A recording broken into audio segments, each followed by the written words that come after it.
So yun, magre-reaction video tayo dito kay Goosebumps. So no,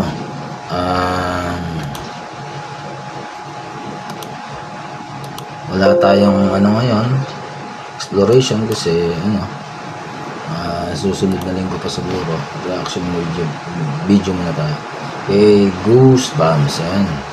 So bago natin pagpatuloy ating video na to, no, nais kong i-subscribe nyo si Manila Horror, Reynald TV, si Christopher Diwata, si Maris Films. Ayan. Nandyan sa ating screen.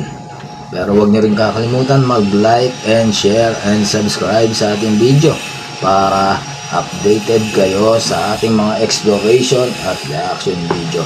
Click the notification bell and comment down below. Isa na natin ito.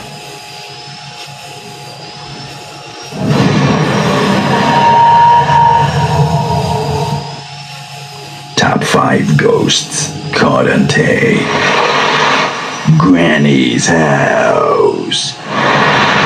Nagsimula ang lahat ng puntahan ni Craig at ng kanyang anak ang bahay ng namayapang lola ng kanyang asawa. Andun sila para tingnan ang mga kailangang i-renovate sa bahay. Habang chinecheck niya ang mga kailangang ayusin, nakikita niya na tumatakbo, tumatawa at kumukuha lang ng pictures ang kanyang anak ng mag-isa. Napansin din niya ang kanyang anak na naupo sa sahig at itinaas nito ang kanyang mga kamay na parabang gustong magpakarga. Tumayo ang bata at lumapit sa pinto na parang may inaabot sa hangin. Dito nga napicturean pa niya ang bata. Ngunit pag uwi nila, nireview niya ang mga kuha niya sa bahay para tignan ang mga dapat ayusin nang may kakaiba siyang mapansin sa litrato ng kanyang anak.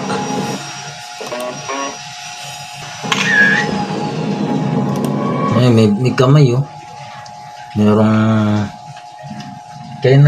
may kamay, pero sa akin ito may inaabot yung bata, may kamay dito, parang may nakaganon na kamay. Hindi ko sinasabing ito ay paranormal, no, pero kayo na lang maghusga. Para sa akin kasi may kamay. Hindi lang natin alam kung talagang totoong espiritu to.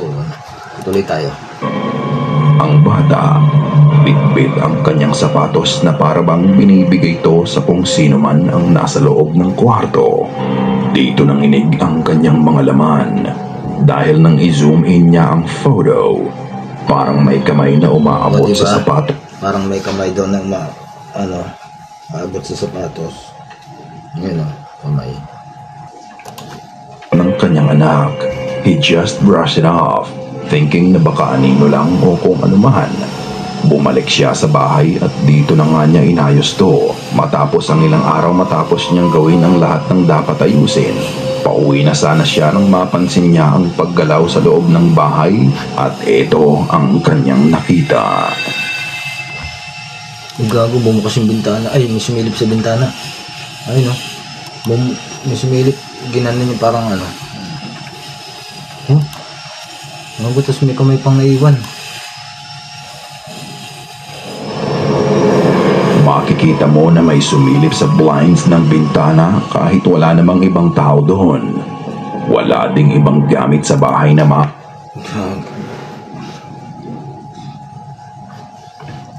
nakakatakot yan. Paring maging sanhi ng paggalaw nito. Dahil dito, muli siyang pumasok sa bahay pero wala naman siyang nakita. Sarado yung dito, no? Kaya yun, no? Ngunit hindi pa pala dito matatapos ang misteryo. Isang beses, tiningnan niya ang mga litrato na nakunan ng anak niya sa kanyang camera. Among many photos his daughter took, there's one photo that really scared him. Nang ipakita niya ang nasabing litrato sa kanyang mother-in-law, nagulat na lang din sila dito.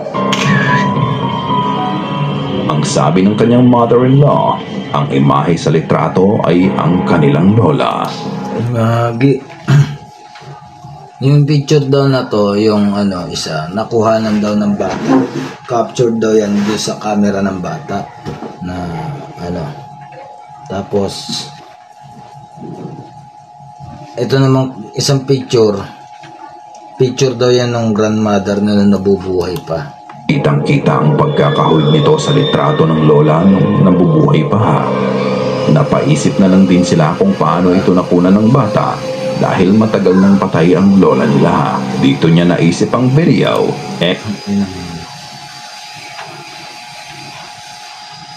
Nakakatakot. Nakuha na ng bata mismo. Spooky enough, nang i-check niya ang zoomed-in footage, makikita mo na ang nagbubukas ng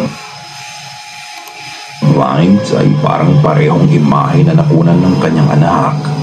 So, is his in-laws grandma still lingering in the house? Or is it... Maaari, siguro. Hindi naman... pero paano nakuha ng bata eh? Siguro, yun nga. Nakakatakot yung gano'n work of a dark force trying to fool them into thinking that it's their grandma. Ikaw na ang bahalang humusga. Followed. Pauwi na si Meng galing trabaho isang gabi. Habang naglalakad siya sa kalsada, nakasalubong niya ang pusa ng kanilang kapitbahay. Just like before, he patted the cat and recorded the interaction. Then he caught a glimpse of something in the middle of the street. At dito na niya itinutok ang camera. He was about to encounter something sinister. Something you won't easily forget. Hi, my baby. May nakatayo dun Natatago ng madilim na anino ng puno ang isang silhouette ng lalaki na nakatayo lang sa gitna ng daan. It's just standing there. Nakatayo lang Baka naman kasi tao lang yun na pinanonood siya o baka yan may-ari ng pusa. Nakakala siguro kunin niya. Watching him. In that instant, a bone-deep chill surged through his spine, freezing him in place. Then all of a sudden, the shadow moved at dito na nakad ang video. Unfortunately for him, hindi pala ito ang huling beses na may encounter niya ang shadow figure. One night, habang naglalabas siya, nagve-video siya para ipadala sa kaibigan niya nang bigla siyang makarinig ng ingay sa likod niya. And this is what he captured. Please ignore the way I look right now. But I'm gonna do a little rant because ever since school started, I feel like I've not been able to catch a fucking break. I have doctor's appointment at 6:30, work at 9:30, clinicals on Thursday.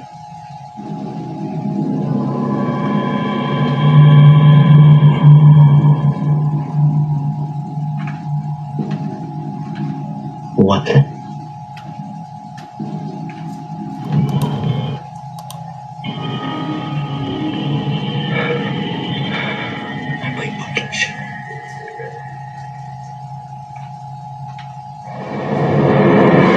Napahinto na lang siya sa ginagawa niya matapos niyang Parang may nakakita ako doon sa may sulok. marinig ang ingay sa basement nila. Kaya kinuha niya ang kanyang camera at tinignan kung saan nanggagaling ang ingay. Parang may ulo doon. Nakita mo ba yun? Pagbalik niya sa kabilang kwarto, sa likod ng mga gamit at kahon, nakatago ang maitim na figura ang nakasilip sa kanya. At ito ay bahagya pang gumalaw sa pagdaan niya. Ito din ba ang shadow entity na nakita niya sa daan? Ano? Para sa akin tingin ko imposible. Kasi kung yun yung nasa daan, ba't nakapasok agad siya dito? Tingin niyo mga ka-goosebumps, ikaw na ang bahalang magpasya. Bago tayo mag-umpisa sa reaction video natin dyan kay Goosebumps, meron lang tayong papanoorin saglit, no? Ito yung tungkol sa naging rally kahapon. Ayan, may madre kasing na kinuyog at pinagmumura ng mga, sabi dito, taga-suporta daw ni Duterte. Hindi natin CCTO nga pala, credit to owner of this video, kaya sa ABS-CBN News, yan, credit sa inyo. ABS-CBN News, kanilang video yan. Ano lang natin. Ito sa Mount Banahaw, kumakatok po yung mga espiritu sa Amen! Kailangan na po natin. Ang tanong dito, ano ba nasabing mali ng madre? At nagalit sila. Ayan, pakinggan natin mabuti. Isa, maging liwanag po tayong lahat. Pag tayo pong lahat ay liwanag na nanggagaling sa kaibuturan ng ating puso, matutunaw po ang dilim. Sa kaya po, ang hinihiling ko po sa inyo ay unconditional love. Mahalin po natin si BBM. Biktima po talaga siya ng kadiliman. Biktima siya. Ayun. Wala naman pala siyang sinabing mali. Sinabi lang naman niya na biktima si Pangulong Bongbong Marcos. Actually, totoo naman. No? Hindi sa kinakampihan ko tong si Mother. Wala rin akong kinakampihan sa Duterte. Nasa gitna tayo kasi. Actually, may punto naman kasi. Alam niyo kung paano ko nasabi, no? Kasi ayon sa balita dun sa dun sa dito. Kung napanood niyo yung balita na tignan natin na. Kung napanood niyo yung balita dito sa Bulacan, yung pinunta ni Bongbong Marcos. Tigasin natin.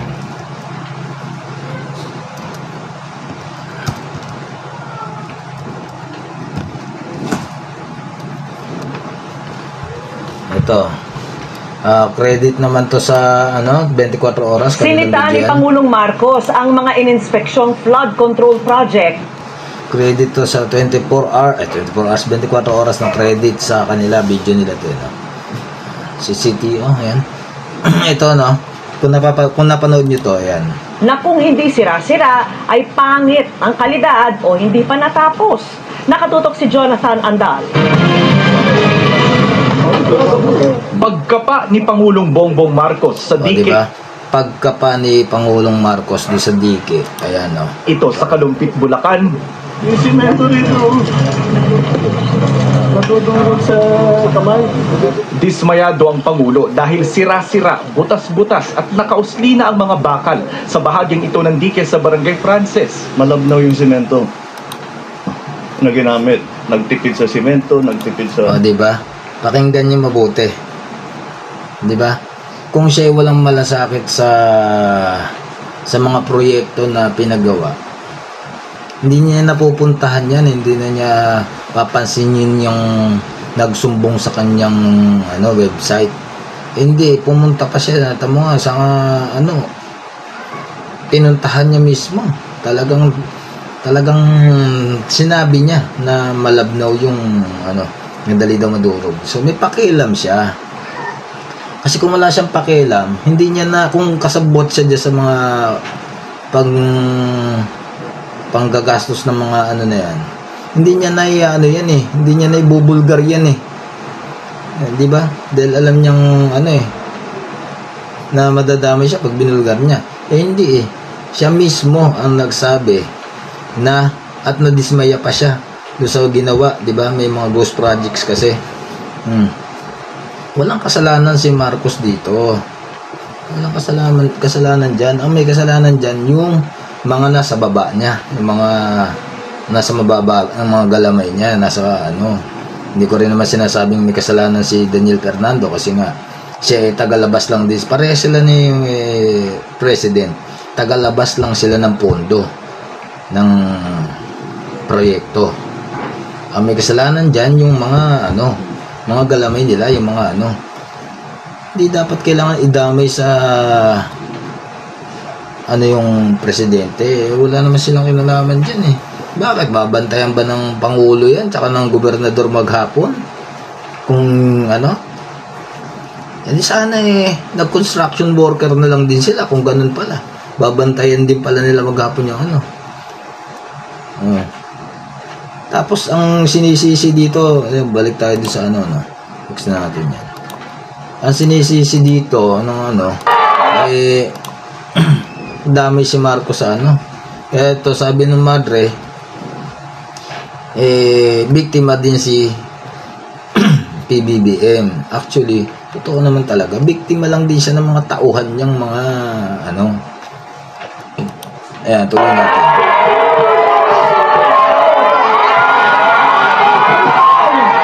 Actually, napanood ko na to eh, no? Meron na isang tao dito na sobrang ubod na yabang, gigil na gigil ako dito eh. Grabe, binastos niya ng binastos yung madre.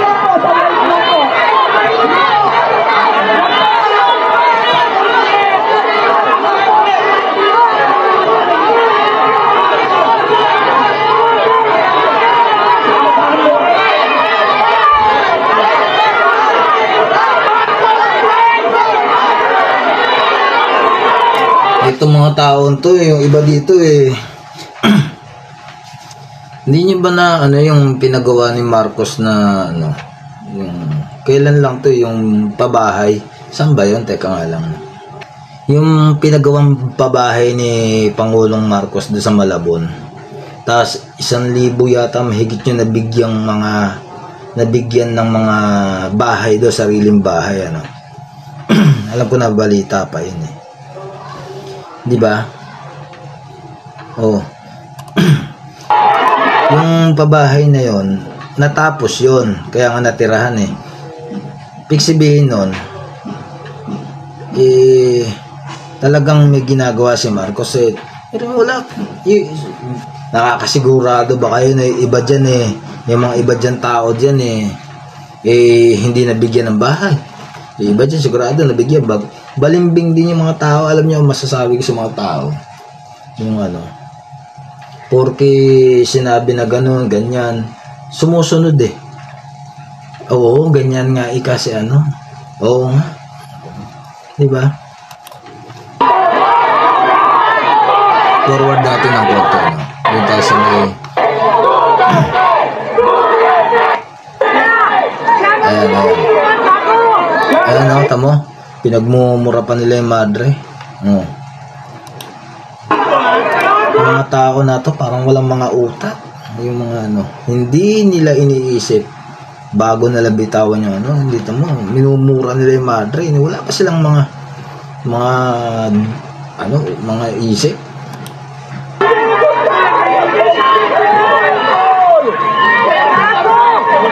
Ayun, nakita ko na ano. Ay, bumalik ba tayo?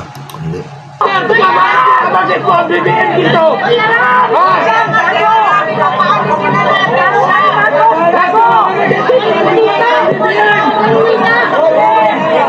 Ito yung lalaki na yan. Ito nakasombrelo ng bandera ng Pilipinas.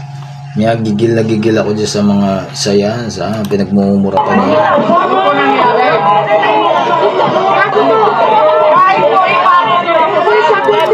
Oh, di ba? Ayan, talagang makasigaw siya doon sa madre, kala mo wala siyang magulang eh, no? Tingnan mo, matanda na to. Alam mo, ito kung nanonood kang hinayupak ka, piste ka, tatanda ka rin. Sana pagtanda mo, yung mga anak mo, mga kapu-apuhan mo, hindi ka igalang. Dapat sigaw-sigawan ka rin. Hinayupak ka, piste ka. Duterte daw sila. Diba? Tamo? Galit na galit siya porque sinabi ng madre na biktima si Pangulong Marcos. Tang na. Kung ako nandito sa rally na to, tapos ganyan yung ginawa niya sa madre na yung salamin niya na yan, babakat na mismo sa mukha niya. Pagsasalamin ko ng permanente. Tang yan. Ang kapal ng mukha na ito. Madre pa, tapos may edad pa, matanda na. Sinabi lang naman ng madre yun, nilalaman yun nasa ano niya. Kasi ayon nga sa Biblia, mahalin mo ang iyong kaaway.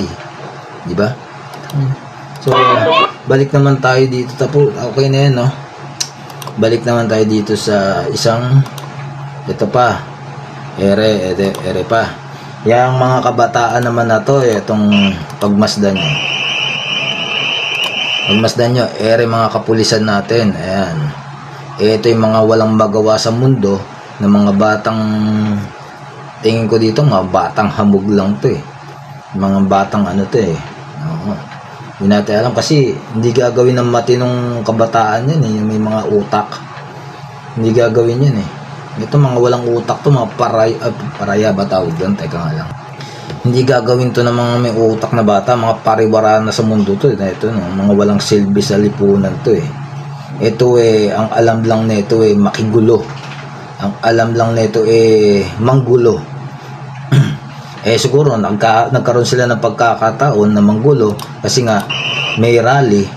Ayan, sumali sila, kunwari nakikirally, pero ang ano nila ay riot, manggulo. Ngayon, yung mga kapulisan natin kawawa, tama na, todo shield na sila Ang daming nasugatan na pulis natin, mga kapulisan natin. Todo shield na sila para lang maprotektahan yung hindi naman sila sinaktan. Ayan, tawo mo yun, laking bato nun. Mapapansin nyo. Itong mga bata na to, mga wala nang kwenta sa mundo to. Kung ako, isa sa mga magulang, halimbawa ako may anak dyan at nakakita ko sa video na yan. Ako yung nasa bahay, tapos yung anak ko nandyan. Pag uwi mismo, ako mismo magbibiting sa tulay. Kaya ipapakulong ko habang buhay. Pero walang kwentang walang pag kasi ito nakulong, yung mga ganyang kabataan, pag nakulong yan, paglaya, ganun pa rin yan ganun pa rin, babalik at babalik di sa gawain. Kung ako magulang nito, kahihiyan, papatayin ko na lang. Oo, ibibiting ko na lang. Biruin mo, makikita ka dyan, makikita ka sa video, nandyan ka, tapos sasabihin naman, yung anak mo pala isa pala sa pinababayaan mo pala o ganun, di ba? Sa akin hindi po pwede yan, bibitin ko yun. Tingnan nyo, walang kwenta to, ang batang habog to, hindi to batang yan.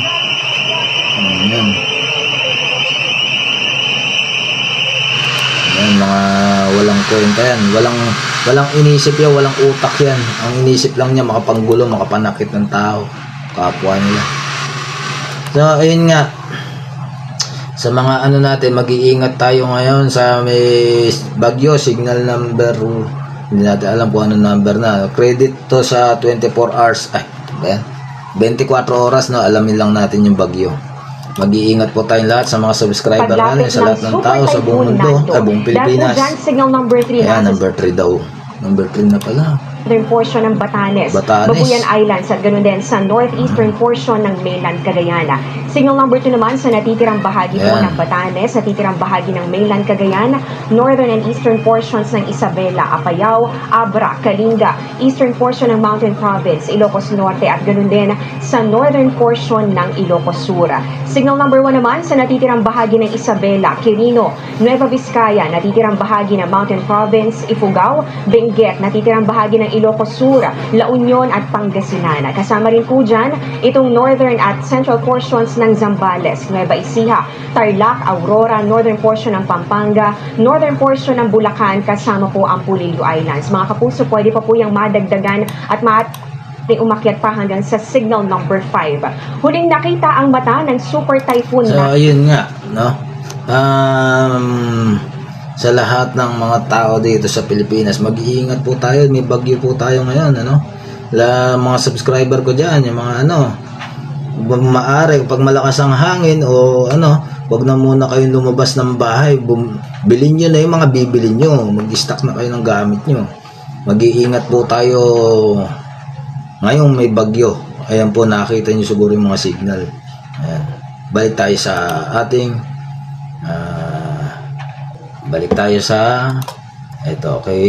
Goosebumps. The swimming pool. Nagbakasyon si Nate kasama ang kanyang mga kaibigan sa isang resort sa Thailand. Nagpahinga muna sila pagdating sa resort. Kinagabihan, naisipan ng magkakaibigan na i-enjoy ang pool dahil wala ng tao sa oras na yun. Habang nagsiswimming si Nate, isang kaibigan niya ang binidyohan siya, and this is when a strange thing happened.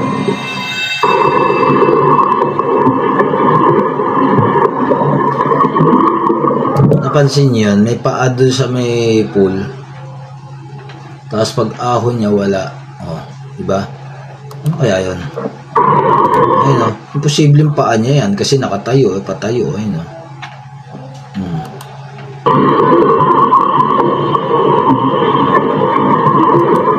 mapapansin nyo rin dito na parang may taong patayo.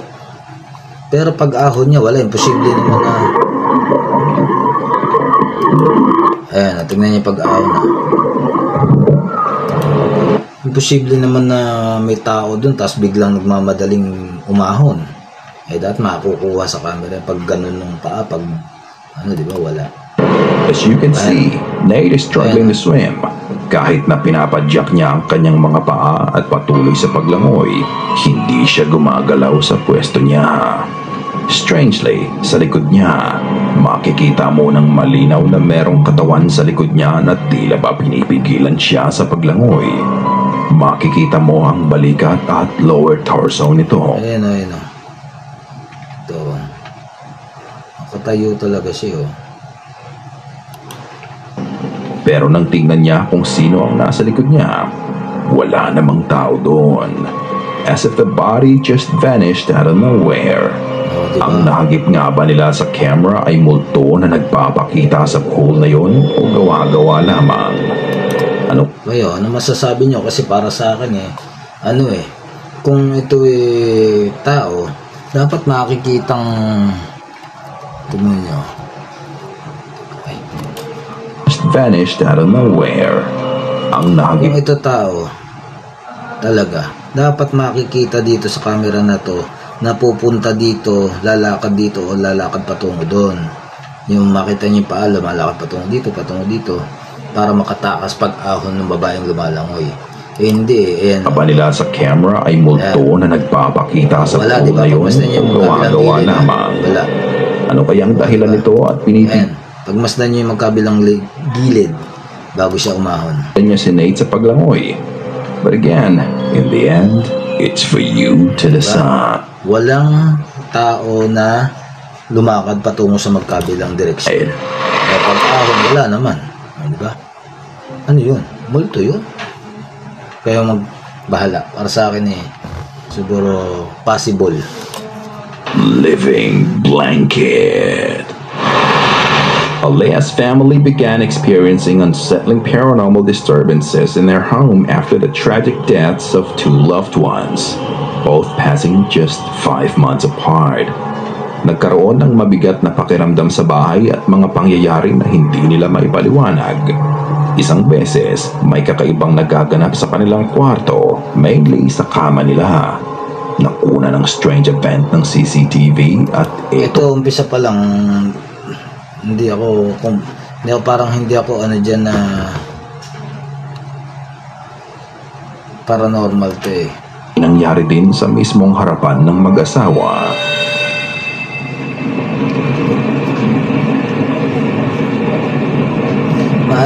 Pagbasta nilipad yung mga papel daw. Nilipad yung mga papel. Maaaring may electric pan dito sa gilid dito o something na pwede magpahangin. Diba?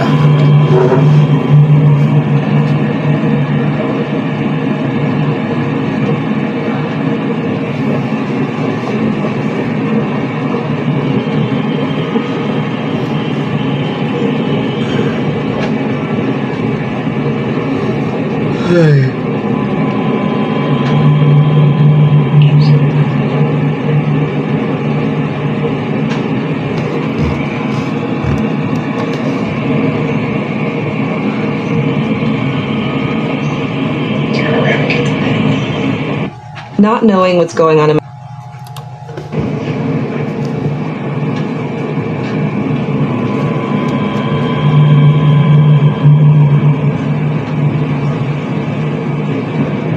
may gumagalaw dito. Hindi na ito paliwanag ko Kung kanina yung nilipad na papel, maaring may electric pan dito sa gilid. Diba?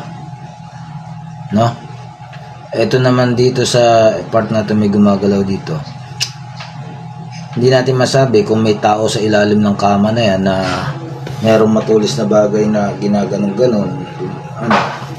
Diba? Kasi hindi naman sinilip yung ilalim Ayan, bukol lang Ayan, bukol na. Pagmasdan nyo ito gumagalaw parang bukol lang na kunwari ba to basta yung punta ka sila parang may matigas na bagay na pinaiikot lang ganun. Kaya para sa akin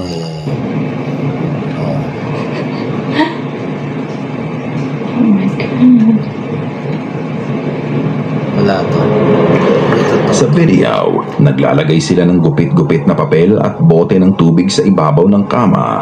At kahit wala namang gumagalaw dito, makikita mo na nagbabago ang pwesto ng mga ito. What's weird, kahit nasa kwarto sina Alea, tuloy-tuloy pa din ng strange activity. Matapos niyang ipakita ang CCTV footage, pag-ikot niya, makikita mo pa din na patuloy pa din ang mga kakaibang bagay ang nangyayari dito. Iisipin mo na may buhay ang kama dahil para itong humihinga. Kapansin-pansin din na parang may kung sino o anong bagay ang gumagalaw sa ilalim ng kumot. Bukod dito, may iba pa silang nakunan.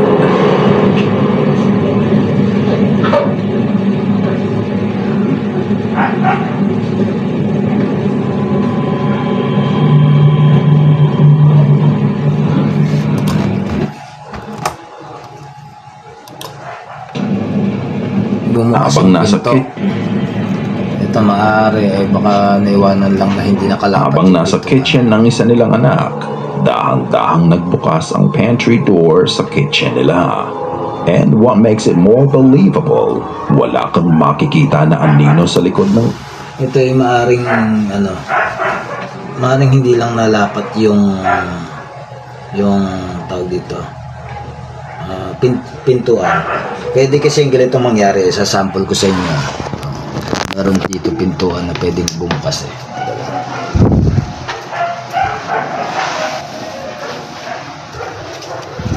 Sample ito. Ayan. Ano? Pusa siyang bumubukas, di ba? Iwanan ko Ayan di ba? Maaaring hindi nalapat kasi pag nilapat ko 'yan, ayan, nilapat ko. Di ba wala na, hindi na bumubukas. Ngayon, pag naiwan kong hindi nakalampat 'yan, ayan ganyan. Tamo. Nagalaw, di ba? Ganun 'yun. Entry door habang bumubukas ito ng mag-isa. Dahil kung ito ay hoax, makikita mo sana na may anino sa likod ng pinto. Ayon kay Alea, hindi naman sila natatakot sa mga kakaibang bagay na nangyayari sa loob ng bahay nila at wala silang nararamdaman na negative energy dito. Pero kung ikaw si Alea, ano ang gagawin mo? Hide and seek.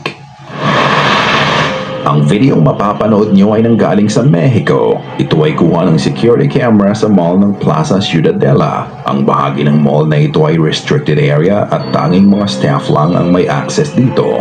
Makikita nyo ang isang bata ang nakapasok sa area. Wala namang kakaiba o unusual dito. Masasabi ko dito kasi pag masdan nyo yung bata, may anino kasi. Ano nga? Restricted area at tanging mga staff lang ang may access dito. Makikita nyo ang ayun napanood ko kasi to kanina, nireview ko na to. Tumagos daw doon sa pader yan. Ayan, tumagos daw sa pader yan. Ang bata kasi may anino siya. Nakapasok sa area. Pakita nyo ba? Pag masdan nyo mabuti may anino siya. Kasi ang multo kasi talaga wala namang anino o reflection yan sa mga semento na makikintab. Walang reflection yan. Anino ang may access dito. Makikita nyo ang isang bata ang nakapasok sa area. Kung masdan nyo, di ba? May anino bata talagang wala namang kakaiba o unusual dito. Maaring naligaw lang ang bata o nakapasok sa... Sabi kasi dyan, tumagos daw sa bato. Agi ng gusali ng mall na to nang may pumasok na staff dito. Ayun Ayun di ba? Tingnan niyo mabuti may anino. Ito nang may pumasok na staff dito. Ayun may anino. Ayun may anino siya Ito yung bata, ito yung anino. Ito bata talaga.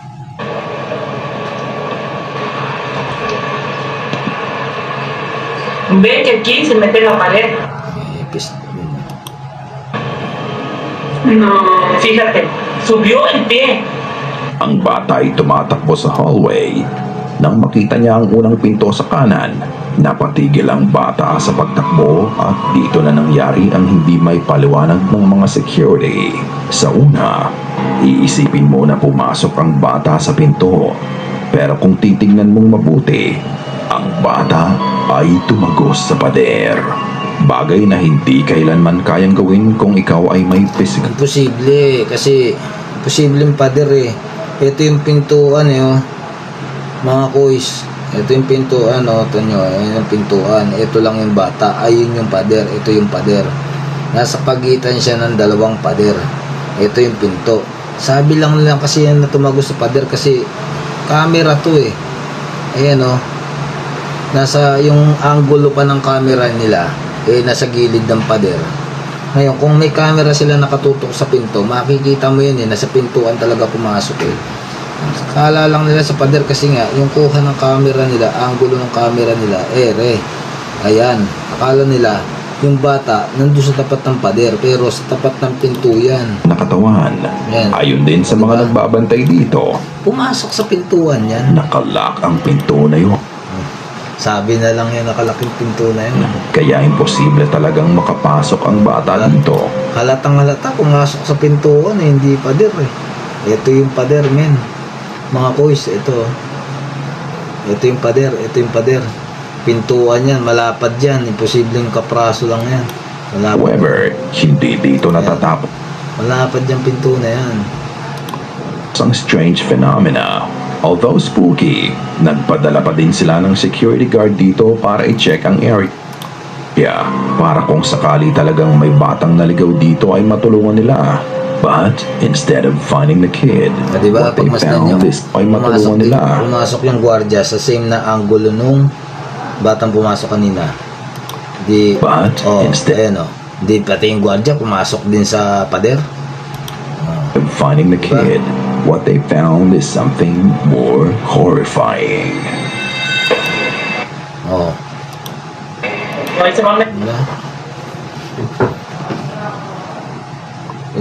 Sabi lang nila paranormal yun. Sabi na lang nila ng multo yun.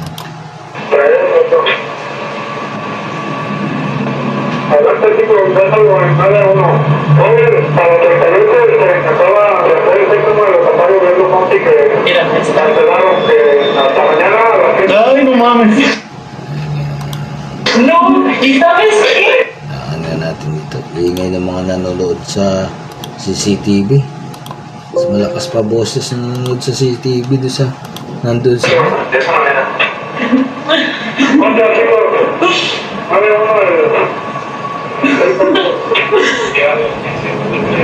Pagdating ng security doon, pinuntahan niya ang kwartong pinuntahan ng bata, ngunit wala naman siyang nakita doon.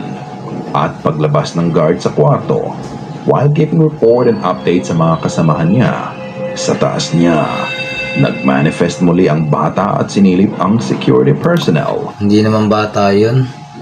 Halata namang malaki. Tigmas din. Nagmanifest muli ang bata at sinilip ang security personnel. After a brief moment, it just went back inside the wall, as if the ghostly child is playing hide. Ewan ko kayo nang bahala mag-comment, pero para sa akin hindi talaga multo yung tumatakbong bata na yun kasi meron siyang anino, no?